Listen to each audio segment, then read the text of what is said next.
Kemunculan film Soekarno membawa kontroversi tersendiri bagi pihak Rahmawati Soekarno Putri dan Hanung Bramantyo yang awalnya bersama-sama ingin menggarap film tersebut secara profesional.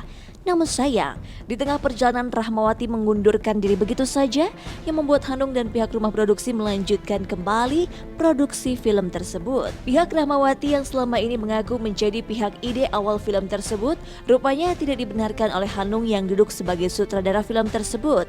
Hanung mengatakan jika ide pembuatan film Soekarno sebetulnya bukan hanya dari Rahmawati saja, di mana ide tersebut muncul saat Hanung, Rahmawati dan Ram Punjabi serta beberapa orang terkait lainnya duduk bersama untuk membicarakan konsep atas film Soekarno Indonesia Merdeka. Artinya dari pengalaman itu, dari diskusi itu, sebenarnya ide pembuatan film Soekarno ya kan tidak muncul dari satu pihak, tapi muncul dari berbagai macam pihak, yaitu dari pihak Ibu Rahma, Pak Ram dan kita, karena ada FGD. Gitu kan. Nah, kalau ditanya soal siapa yang menginisiasi kemunculan film Soekarno ini gitu kan, itu juga tidak bisa diklaim oleh satu pihak, karena saya pribadi, Pak Ram pribadi, atau mungkin sutradara-sutradara lain itu juga punya inisiasi untuk membuat film Soekarno. Saya yakin itu, gitu kan. Kenapa? Karena memang Soekarno adalah sosok yang sangat inspiratif. Meski awalnya untuk penulisan naskah film tersebut Hanung tidak ikut di dalamnya, di mana menurut Hanung dikerjakan oleh seorang penulis naskah muda, Ben Sihombing. Namun saat memasuki draft naskah pertama, Ben sudah menyerah.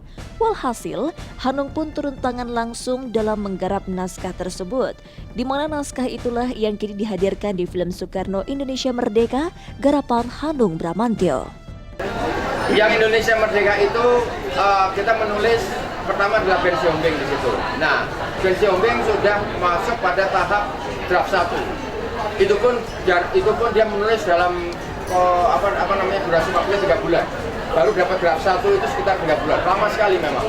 Ya kan, terus setelah saya baca, saya merasa tidak puas, ya kan, tidak puas dan Ben kayaknya menyerah. Ya kan, menyerah karena memang berat sekali memang, dan dia merasa tidak kuat, tidak sampai gitu kan. Karena itu makanya saya ambil alih, akhirnya saya menulis dengan struktur yang sudah dibangun, diciptakan oleh Ben.